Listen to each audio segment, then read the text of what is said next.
자, DXVX 살펴보도록 하겠습니다. DXVX. 자, 이게 지난 여름에 펩트론에서부터 출발돼서 비만주들이 어마어마하게 날아갈 때 이제 후발 세력형으로 반짝반짝하는 시세를 보였던 종목이죠. 자, 이게 계속 내려가지고 지난달에는 주가가 폭락을 하면서 신저가를 찍기도 했었고, 그 신저가 찍고는 다시 이렇게 올라 들어오는 그림을 살펴보고 있습니다. 이제 신저가 왜 신저가를 들어갔냐라고 하면 관리 종목 지정 우려입니다. 관리 종목 지정 우려. 이게 대부분의 종목의 경우들에는 관리 종목 지정 우려가 나오면 주가가 급락해서 까져서 내려가죠. 그래서 이게 까져 내려가게 되는데, 올해 같은 경우에 예외적인 흐름이 나오는 종목들이 있어요. 자, 이 DXVX 경우도 관리 종목 지정 우려가 불거졌던 바로 그날 주가 하한가 들어가고 난 다음에 그 다음날부터 지금 반등을 하고, 그 다음날 같은 경우는 반대로 상한가를 기록하기도 했었죠. 그리고 지금 계속해서 주가가 올라 들어옵니다. 그리고 최근에 브릿지바이오 같은 케이스가 있죠. 브릿지바이오. 자, 브릿지바이오 테라피틱스 관리 종목 지정 우려가 나왔는데도 불구하고 아예 내리지 않고 더 올라가 버린 정반대 케이스야. 자, 이 두 종목들은 관리 종목 지정 우려가 나왔는데 왜 올라갈까요? 자, 이유는, 자, 우리가 이제 관리 종목이 지정됐다 그래가지고 뭐 당장 상패가 된다든가 그런 건 아니죠. 뭐 그래서 이제 금양처럼 이제 코스피 뭐 200 이런 데 포함됐다 나온다 그러면 이제 수급, 인덱스 수급이 빠져서 패시브 수급이 빠져나가서 수급 상승 우려가 있다 뭐 이런 것도 있고. 그런데 바이오 기업 같은 경우는 왜 그러냐라고 하면, 앞에도 이제 설명을 드렸었는데요. 이 ST큐브 같은 종목처럼 과거에 날려주던 기업이 관리 종목으로 지정되고 난 다음에는 관리 종목 지정돼 버리게 되면 자금 조달이 안 돼요. 자금 조달이 안 된다라고 하면 이 신약주들 같은 경우 이제 신약 돈 많이 들어가지 않습니까? 계속해서 이제 돈을 써서 집어넣어야 되는데, 그게 안 돼 버리게 되면 모멘텀이 뭐 신약주가 신약 진행 안 되면 뭐 볼 일이 있겠습니까? 볼 일이 없어지죠. 그래서 이제 관리 종목에서 탈피할 것이다라는 거 가지고 주가가 이렇게 큰 폭으로 오르기도 했었고요. 그래서 이렇게 관리 종목으로 지정이 된다고 하더라도 뒤에 진행되는 모멘텀이 있다라고 할 경우에 그걸 벗어나게 되는 겁니다. 이 종목도 지금 그런 케이스에 들어가게 돼요. 이제 오늘도 이제 주가가 반짝하고 장중에 19%까지 올라 들어갔다가 지금 7%까지 밀려 있습니다. 정확하게는 지금 오늘 같은 경우에는 이게 올라가기가 좀 어렵죠. 원래 올라가기가 힘든 재료였는데 올라갔어요. 이게 왜 그러냐라고 하면요, 오늘 올라간 재료가 뭐냐라고 하면, 자, 이거 mRNA 항암 백신 기술 수출 협상 본격화 이렇게 되어 있는데, 이게 지금 처음 나온 얘기가 아니에요. 이게, 자, 보시죠. DXVX 기술 수출 논의, 경구역 비만약 기술 수출 실사 진행, 백신 플랫폼 물질 이전 검토 기술 수출 나오죠? 2월 달에도 플랫폼 요겁니다. 그러니까 이게 두 가지가 있는데 이거 서로 다른 겁니다. 경구용 비만약은 우리 작년에 이 종목 주가 올라 들어간 그 비만약 케이스가 되는 거고요. 요거는 백신 플랫폼이에요. 그러니까 이 회사의 모멘텀이 전체적으로 총 3개가 있는데요. 3개 중에 나머지 하나는 그냥 뭐 좀 그렇고요. 자, 여기 너무 들어가서 보면 마이크로바이옴 나오죠. 그래서 안과입니다. 안과 질환 치료제 같은 경우도 있는데, 안과 질환 치료는 뒤에서 사들어간 거예요. 그래서 그거는 아직까지 좀 그러고, 그러니까 기존에 이제 주요한 모멘텀이 2개. 그래서 이제 mRNA 플랫폼 요거하고 경구용 비만약인데, 이게 사실 둘 다 아직 전 임상 단계예요. 전 임상 아직 시작도 안 했다는 얘기입니다. 그래서 물질이라고 되어 있죠. 이제 처음에 이제 물질 만들어가지고 이제 그 상태로 이전하게 되는 건데, 이제 요거보다는 이쪽이 훨씬 더 빠르게 진행된다는 얘기예요. 그래서 이 mRNA 백신 플랫폼 같은 경우는 제가 지난 1월달에 있었던 JP모건 헬스케어, 이제 여기서부터 이미 실제적으로 기술 이전을 위해서 다라고 알려져 있어요. 이게 이미 알려져 있는 내용입니다. 그래서 1월달 저 바닥에서 이렇게 빠져서 올라 들어가고 이게 올라가는 시도를 보였던 게, 자, 이거는 이런 내용들은 얘기예요. 이거는 이제 저 앞에서부터 지금 보면 계속 나오는 얘기거든요. 이거 기술로 순항 중. 그래서 올릭스 같은 종목 역시 마찬가지. 올릭스 mRNA 대표주죠. 올릭스. 자, 요게 있고요. 이 회사의 구조를 살펴보게 되면, 이 회사의 지금 사실상 핵심 쪽은 뭐냐라고 하면, 자, 이 회사의 대주주가 임종윤 코리그룹 회장입니다. 임종윤 어디서 들어본 이름 같지 않습니까? 임종윤 이번 한미약품 이번에 쫓겨난 상속 경영권 분쟁으로 인해 가지고 모녀한테 밀려난 한미약품의 형입니다. 그 형 한미약품의 기존 사장. 그래서 이분이 이제 한미약품에서 물러난 다음에 북경 한미의 지금 사장으로 가 있죠. 그래서 북경 한미의 지배권도 여전히 기존 요 모녀가 가지고 있는데, 이 모녀는 앞에도 얘기 드렸지만 그 사업하려는 사람들이 아니거든요.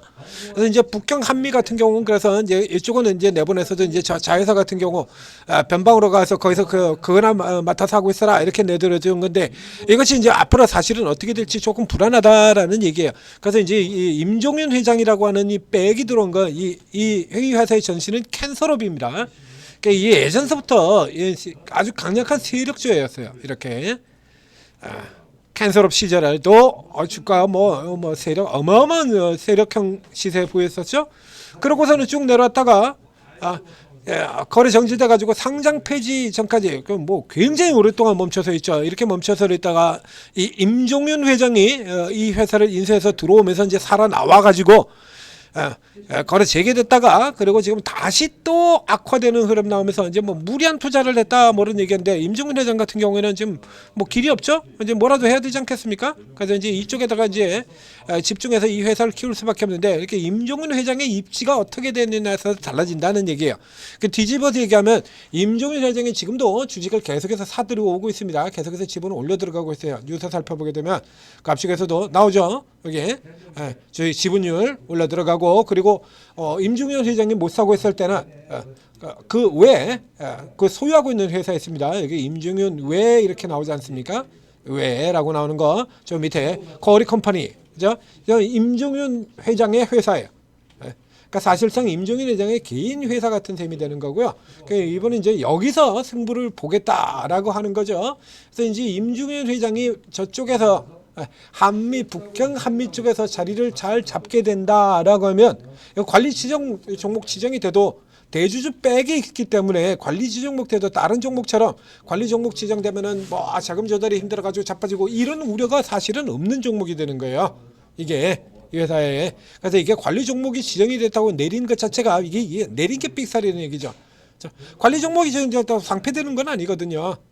자, 그 우려는 바이오 기업의 경우는 임상을 계속하고 활동을 해야 되는데 그 임상에 들어가는 돈을 조달할 수 없다는 거야. 근데 여기는 예전에 한미약품이었을 땐 말할 거는 또 없거니와 지금도 여전히 있습니다. 그래서 이제 이 같은 경우는 또 부정적으로 바라보는 시각에서는 자, 이제 한미약품은 이제 상속세 같은 것도 내야 되고 어쩌고 저쩌고 해야 되는데 뭐 이래 가지고 얘기가 많이 나와요. 근데 임종윤 회장이 최근에 지난 12월 달에 그래서 한미약품의 이제 경영권 분쟁이 끝나면서 동시에 가지고 있던 지분을 팔았죠. 가지고 있던 지분을 그 모녀한테 넘겨 팔았습니다. 그 팔아서 들어온 대금이 1,200억이에요. 여기서 이제 뭐 한미약품 지분을 가지고 있는데 주식 담보대출 같은 것도 있고 그런데 그거 갚아준다고 하더라도 이 회사 하나 키울 정도로 충분히 된다는 얘기죠. 자력으로. 그거와 더불어서 북경 한미에 대한 지배권이 강화가 된다 그러면 북경 한미를 통해 가지고 백이 돼서 들어올 수 있다는 얘기죠. 자, 브릿지바이오 어떻게 살아났습니까? 이 종목. 얘가 어떻게 살아났죠? 이 브릿지바이오가 요걸 저희 이제 과정을 잘 살펴보실 필요가 있다는 얘기예요. 브릿지바이오가 그래서 돈이 없어가지고 마구 헤매고 헤매고 이렇게 신적 가서 호적거리고 있다가 그래서 임상은 계속 해야 되니까 유상증자를 발표를 했는데 유상증자 한다 그래가지고선 개박살이 나버렸죠. 이때 우군이 등장을 했었죠. 누구요? 니가캔바이오. 니가캔바이오라 그러면 막강한 우군이 등장을 하면서 그러면서 이제 이 종목이 뭐 지금 안 되지만 그래서 최근 같은 경우도 마찬가지거든요. 이제 이때 확보됐던 이 자금들로 인해서 이제 올해 한 해 걱정 없이 할 수 있다는 얘기입니다. 그래서 이제 올해 한 해 이제 쭉 해가면서 이제 뭐 하나 터트려 주기만 하면 되는 거예요. 터트려 주기만 하면. 그래서 지금은 이제 관리 종목이 지정된다고 하더라도 그 우려 같은 경우는 이미 저 앞에서 다 반영이 됐던 걸로 이제 취급을 하고 기대가 더 강한 거죠. 이 DXVX도 역시 마찬가지 똑같은 형태가 되는 겁니다. 똑같은 형태. 그래서 요게 나와주면 더 좋고, 요것이 이제 당장 바로 나오지 않는다고 하더라도 이제 임종윤 회장이 저쪽에서 물러나든가 합시 북경 한미 쪽에서 이제 자리를 잘 잡고 있다라고 하면 브릿지바이오, 리가캠 바이오처럼 든든한 백이 생긴다 이거죠. 돈도 있고 돈 없는 사람이 아니잖아요. 전 한미약품 사장 뺏겨서 그렇지 그전 대주주 큰아들 이런 겁니다. 그래서 오늘 시세가 조금 이 DX바이오 요걸 아침에 단타로 노리신 분들이라든가 혹은 요거 기존에 사가지고 이제 물려 있는 분들 같은 경우는 조금 실망스럽겠습니다만 이거 아직 끝나는 거 아니거든요. 그래서 현재 이거는 이미 진행이 되고 있는 거예요. JP 모건에서부터 나오고 있는 겁니다.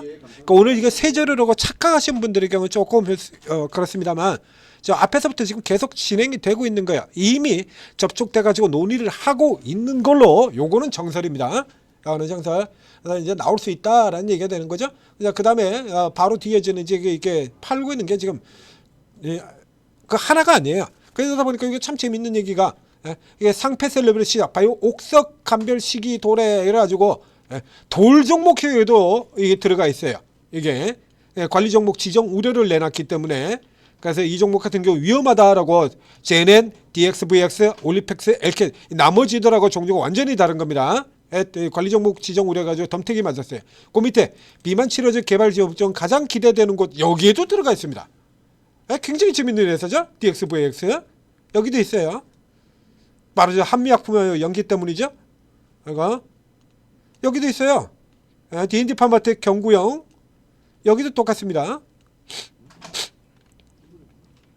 같은 거예요. 여기서 D&D 파마텍한테 조금 밀리기는 합니다만 그래서 여기 같은 경우도 그래서 좋은 것과 나쁜 것이 다 있어요. 이제 이 중에서 이제 시장의 관점이 어느 쪽으로 가느냐라고 하는 건데 이건 지나간 겁니다.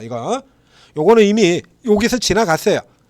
지나갔고 이제 이 정도 대주주 백을 가지고 있는 회사다라고 하면 관리 종목 지정 우려보다 이제 살아나오는 쪽에 계속해서 포인트를 두셔야 되는 겁니다. 그래서 화면에 보이시는 이 기준점 계속해서 여기서 막히거나 여기서 올라 들어갔다가도 이제 도밀리는 이름 나오죠. 먼저도 상한가 들어오고 그 다음날 위에서 까 뭉개졌고요.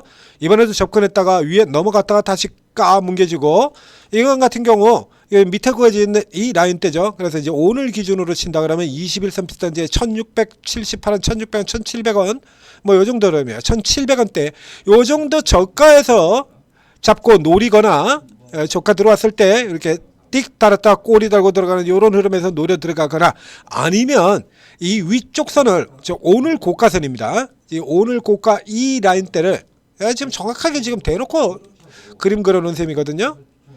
여기에 이렇게 되어 있습니다. 이 라인을 돌파해 나가는 장대 양봉의 저 왼쪽에 가장 표준적인 케이스가 있습니다. 이렇게 돌파해서 쭉 뻗어나가면 예를 들면 내일 같은 경우 이렇게 붙었다가 여기서 치고받고 하고다가 흐름이 쫙 퍼져가지고 쭉 치고 여기서 돌파 이게 직선으로 두 개 그냥 이어서 돌파를 해 나오는 흐름이 나온다 그러면 그거 붙어야 되는 겁니다. 뒷선에서 여기서 이렇게 붙는 거죠. 돌파에 따라 붙는 겁니다. 이제 그거 아니라 그러면 이제 밑에서 잡아가지고 단기로 짧게, 그죠? 짧은 스윙 형태로 치고 빠져나오고 이런 데 짧은 스윙만 하더라도 이게 굉장히 세요. 여기 같은 경우도요.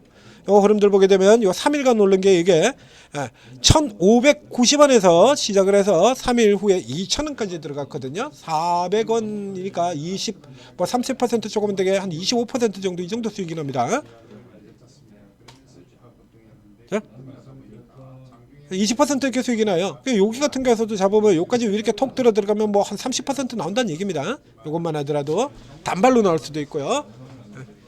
뭐 괜찮죠? 짭짤하죠? 여기 이런 짧은 반등 같은 경우도 이렇게 현재는 밑에 쪽에서 누를 땐 짧은 반등으로 이제 위쪽에서 나올 때가 할 때는 그만큼 강력한 재료가 나왔다라는 얘기가 되는 거야. 뭐 볼 것 없는 겁니다. 뭐 웃고 따지고 할 필요도 없이 아주 강력한 재료가 나왔다라는 얘기입니다.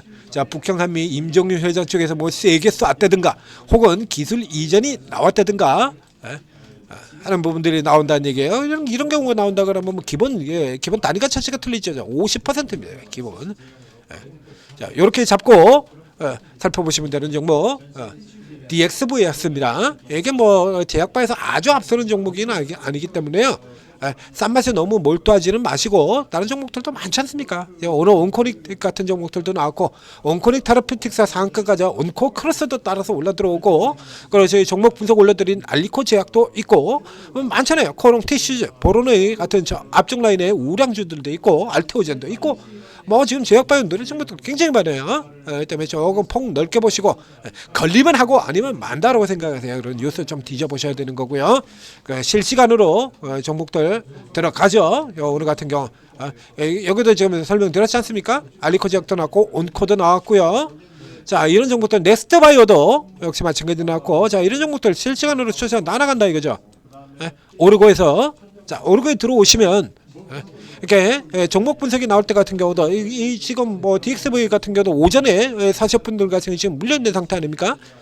이런 케이스 같은 경우 오전에 사시분 물린 가지고 조금 더 기다려 보셔도 돼요. 사실 아직까지 이게 우려스러운 국면이 아니라 기대가 조금 앞장서는 국면이니까. 근데 안 샀으면 좋았죠 사실은. 그렇죠? 그래서 자 이런 거 들어온다 그러면 이제 사야 될 종목 받아야 될 종목 이런 거 아닙니다. 그래가지고 이런 거 같은 경우 딱 저희가 분석을 해드리죠. 이런 거. 이 케이스 그거 안 들어갑니다라고 프리시 바이오텍 같은 경우도 그렇고 이렇게 구분을 해드리지 않습니까? 이렇게 해서 피할 거 피하고 받을 거 받고 이제 앞으로 공매도 재개된다 그러면 패고 뭐 난리가 날 거 아닙니까? 되지 않는 트립차가 지금 뭉개고 그러면 더더욱 이걸 구분해 줄 수 있는 전문가분들의 도움이 필요하다는 얘기예요. 최고 전문가 24분이 투자 정보, 투자 정보만 제공되는 게 아니라 추천도 나가죠. 사야 될 이유, 매수가, 매도가 전부 다 제공됩니다. 여러분들은 그냥 드시기만 하시면 돼요. 오르고 들어와서 꼭 활용하십시오. 천재투자TV 구독, 좋아요도 눌러주시고요.